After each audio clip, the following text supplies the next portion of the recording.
I'm not saying I agree with it. I'm not here to defend Trump. I want to be very, very clear on this. I'm just saying our leadership doesn't even know what the Trump administration is trying to do.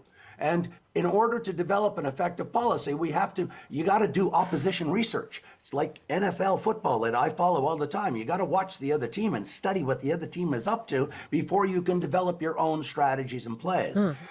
Mr. Trump's view is that other countries around the world took advantage of the United States. We can agree or disagree, it doesn't matter. This is what he believes, and this is what's driving them.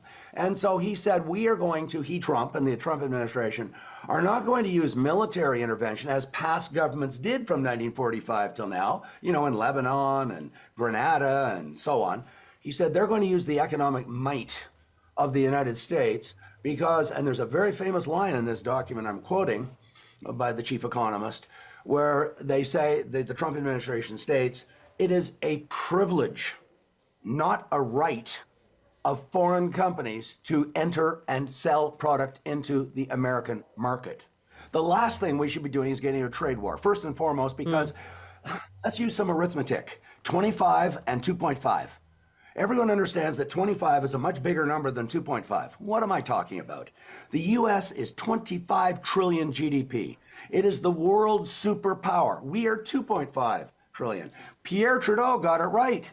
They're the elephant, the 2-ton elephant. We're the mouse. They sneeze, we catch pneumonia. We will get squashed in any trade war because they are vastly more powerful. What we should be doing is, yes, discussing and talking to the governors and the senators. And how about talking to the Trump White House and saying that CUSMA agreement, which is scheduled to be rewritten in 2026, we cannot wait. And you, Mr. Trump, you say you're the deal maker. You wrote a book called The Art of the Deal. We want to do a deal with you. We want to bring CUSMA forward to, how about starting to negotiate next Monday morning?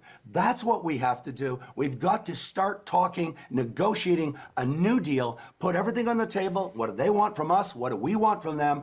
And that is vastly superior to getting into a trade war that we will lose with 100% certainty.